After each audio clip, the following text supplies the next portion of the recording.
ಇವತ್ತು ದಿನಾಂಕ 20 ಶುಕ್ರವಾರ ಕಾರ್ಯಾಚರಣೆಗೆ ಚಾಲನೆಯನ್ನು ಕೊಡ್ತಾರೆ ಶಾಸಕರು CP ಯೋಗೇಶ್ವರ್ ಅವರು. ಸೊ ಇವತ್ತು ಕಾರ್ಯಾಚರಣೆಗೆ ಚಾಲನೆ ಕೊಟ್ಟ ತಕ್ಷಣವೇ ಇಮಿಡಿಯೇಟ್ ಟ್ರ್ಯಾಕಿಂಗ್ ಎಲ್ಲವನ್ನು ಕೂಡ ಮಾಡಿ ಕಾರ್ಯಾಚರಣೆಗೆ ಅಂತ ಹೊರಡ್ತಾರೆ. ಅದೇ ರೀತಿ ಟ್ರ್ಯಾಕಿಂಗ್ ಕೂಡ ಯಶಸ್ವಿಯಾಗಿ ನಂತರ ಕಾಡಾನೆ ಸೆರೆ ಕಾರ್ಯಾಚರಣೆ ಕೂಡ ನಡೆದಿದೆ. ನೋಡ್ತಾ ಇರ್ಬೋದು ವಿಡಿಯೋದಲ್ಲಿ ಕಂಪ್ಲೀಟ್ ಸೆರೆ ಆಯಿತು.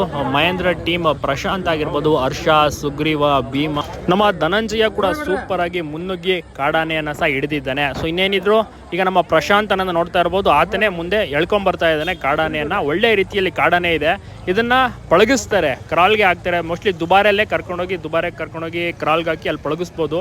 ತುಂಬ ಚೆನ್ನಾಗಿರುವಂಥ ಆನೆ. ಲಾಸ್ಟ್ ಇಯರ್ ಅರ್ಜುನ ಬೆಲ್ಟ್ ಹಾಕಿದಂಥ ಆನೆನೇ ಇದು. ಸೊ ತುಂಬ ಯಶಸ್ವಿಯಾಗಿ ಕಾರ್ಯಾಚರಣೆ ನಡೆದಿದೆ ಸಕ್ಸಸ್ಫುಲ್ಲಾಗಿ. ಇನ್ನೊಂದು 4-5 ತಿಂಗಳ ಬಳಿಕ ಈ ಒಂದು ಆನೆನ ಹೊರಗಡೆ ತೆಗಿತಾರೆ, ನೋಡ್ಬೋದು. ಸೊ ಒಳ್ಳೆ ರೀತಿಯಲ್ಲಿ ಇದು ಕೂಡ ಕುಮ್ಕಿ ಆನೆ ಆಗಲಿ ಅಂತ ಎಲ್ಲರೂ ಕೂಡ ವಿಶ್ ಮಾಡಿ.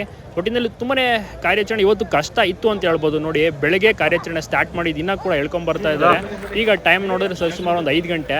ತುಂಬಾ ಡೀಪ್ ಇದೆ, ಸ್ವಲ್ಪ ಡೌನ್ ಇದೆಯಲ್ಲ, ಆದ ಕಾರಣ ಎಳ್ಕೊಂಬರೋದು ಕೂಡ ಸ್ವಲ್ಪ ಕಷ್ಟ ಆಗ್ತದೆ. ಮತ್ತೆ ಅಲ್ಲಿ ಲಾರಿ ಕೂಡ ಹೋಗೋಕ್ಕಾಗೋದಿಲ್ಲ, ಹೀಗಾಗಿ ತುಂಬಾ ದೂರದಿಂದನೇ ಎಳ್ಕೊಂಬರ್ಬೇಕಾಗುತ್ತೆ. ಸೊ ಎಲ್ಲ ಆನೆಗಳು ಕೂಡ ಶ್ರಮ ಪಡ್ತಾ ಇದೆ. ಮತ್ತೆ ಅಧಿಕಾರಿಗಳು, ಇನ್ನು ನಮ್ಮ MLA ಅವರು ಕೂಡ ಅಲ್ಲೇ ಇದ್ದಾರೆ. ಸ್ವತಃ ಅವರು ಕೂಡ ಲೊಕೇಶನ್ಗೆ ಹೋಗಿದ್ದಾರೆ. ಸೊ ನೋಡ್ತಾ ಇರ್ಬೋದು ಯಾವ ರೀತಿ ಇದೆ ಲೊಕೇಶನ್ ಅಂತ. ವಿಡಿಯೋಗೊಂದು ಲೈಕ್ ಕೊಡಿ.